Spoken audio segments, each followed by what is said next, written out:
नमस्कार मेरे प्यारे मित्रों, मेरे दोस्तों, जो मेरा ये वीडियो देख रहे हैं सभी के लिए मेरी तरफ से नमस्कार, जय जिनेंद्र। मैं ऋतु जैन आज एक बहुत ही अच्छा विचार लेके आपके सामने आई हूँ, जो मेरी खुद की पर्सनल सोच है।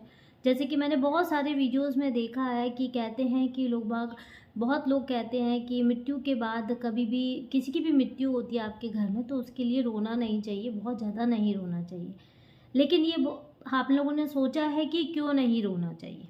कभी भी सोचा है इस बारे में? कभी भी विचार किया है कि हमें क्यों नहीं रोना चाहिए?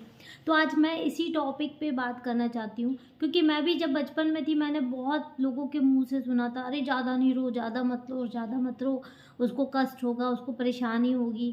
तो हम हमेशा सोचते थे ऐसा क्या कष्ट होगा, ऐसी क्या परेशानी होगी, क्यों नहीं रोना चाहिए? आपके घर में किसी की मृत्यु हो गई हो और जिसे आप बहुत ज़्यादा प्यार करते हैं वो आपकी लाइफ से चला गया हो और हमेशा के लिए चला गया हो, उसके लिए आप ना रो, ऐसा तो पॉसिबल ही नहीं है।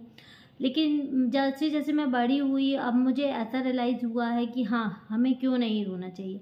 जब मेरी मम्मी की मृत्यु हो गई थी तब उसके बाद मुझे ऐसा रियलाइज़ हुआ कि मुझे क्यों नहीं रोना चाहिए था ज़्यादा, क्यों मुझे ज़्यादा बुरा फील नहीं करना चाहिए उनके लिए। क्योंकि अगर हम उनके लिए बुरा फ़ील करते हैं ना, तो वो आत्मा यही रह जाती है, वो बाहर जा ही नहीं पाती है। वो दूसरे जन्म में दूसरी पर्याय के लिए जाती ही नहीं है। सही बात है, ये बिल्कुल सही बात है। आप ही सोचिए एक बात, मेरी बात अगर गलत है तो आप मुझे कमेंट सेक्शन में बताइएगा, और सही है तो मुझे वो भी कमेंट सेक्शन में बताइएगा।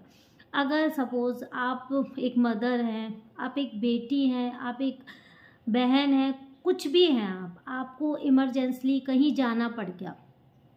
अगर आप एक माँ हैं, आपके पास एक फ़ोन आता है, आप जॉब करती हैं या आपको आपके घर से फ़ोन आता है, यार मम्मी की तबीयत बहुत ख़राब हो गई है, चलो आ जाओ, मम्मी हॉस्पिटल में एडमिट है। आप भागती-भागती अपने बच्चों को, अपने परिवार को छोड़ के वहाँ चली जाती हैं। लेकिन आपको बहुत टेंशन रहती है आपके परिवार की, आप अपने बच्चों को छोड़ के आ रही हैं, अपने हस्बैंड को छोड़ के, अपने परिवार को छोड़ के, क्योंकि आपकी मम्मी की तबीयत ख़राब है, आपको वहाँ पे भी जाना है। कोई इमरजेंसी आ गई है तो आपको वो भी देखना है।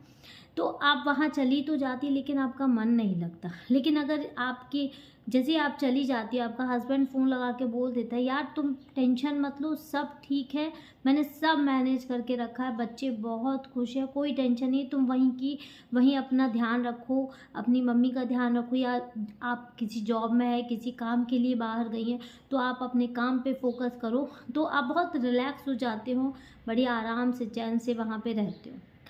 तो ऐसे ही ये आत्मा होती है। अगर यहाँ से फ़ोन चला जाता है, आपका हस्बैंड, जैसे आप पहुँची और आपका हस्बैंड आपको बोला, अरे यार तुम तो चली गई हो यहाँ से, यहाँ कितनी परेशानी है यार, वो बच्चे खाना नहीं खा रहे हैं, यहाँ खाने की परेशानी हो रही है, बताओ 2 दिन हो गए, बताओ बेटे को बुखार चढ़ाया, बेटी स्कूल नहीं जा पा रही है, ये प्रॉब्लम है, वो प्रॉब्लम है। तो आपका मन वहाँ 1 मिनट नहीं लगेगा, आपको बार बार लगेगा यार कहाँ फंस गए, यहाँ पे भी नहीं छोड़ सकते, वहाँ पे भी नहीं जा सकते। आपको बड़ी परेशानी होगी, बहुत उलझन सी फील होगी कि आप कुछ कर तो सकते नहीं हो, लेकिन आप बहुत टेंशन में, आप फ़ोन ही फ़ोन पे उन्हें सजेशंस देते रहते हो, यार 2-3 दिन की तो बात है, मैनेज कर लो ना। लेकिन आप वहाँ पे 2-3 दिन भी आराम से नहीं रह पाते हो। तो सेम सिचुएशन आप आत्मा की समझो। शरीर से आत्मा अलग हो जाती है, आत्मा जाना नहीं चाहती है, लेकिन आत्मा को पता है मृत्यु हो चुकी है, अब इस शरीर में घुसने का कोई मतलब नहीं, घुस ही नहीं सकती, इस घर में रह नहीं सकती, उसको जाना ही जाना है। लेकिन बाजू में जब वो अपने घर वालों को देखती है, उसका हस्बैंड, उसके बच्चे, उसकी माँ, उसकी बहन, सबको जब वो रोते हुए देखती है ना, तो वो जा नहीं पाती।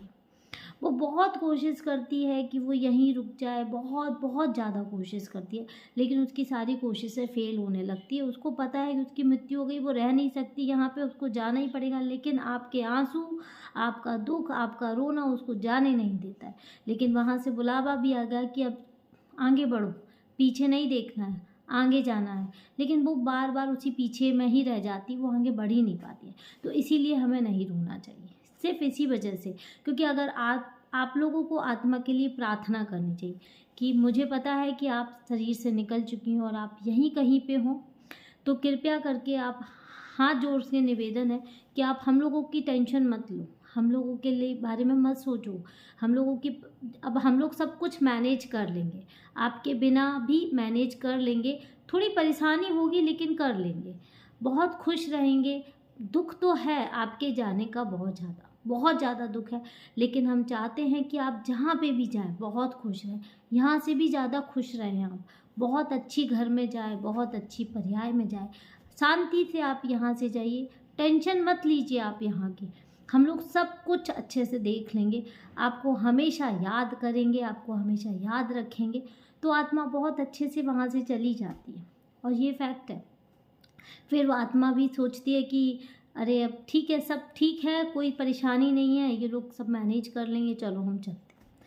लेकिन अगर आप बार बार रोते रहेंगे, उन्हें दुख में याद करते रहेंगे, तो वो बार बार लौट लौट के आती रहेगी। तो इसीलिए नहीं रोना चाहिए।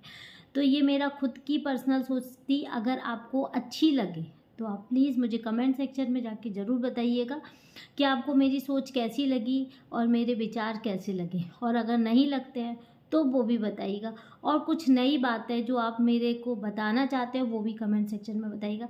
तो धन्यवाद, नमस्ते, जय जिनेंद्र।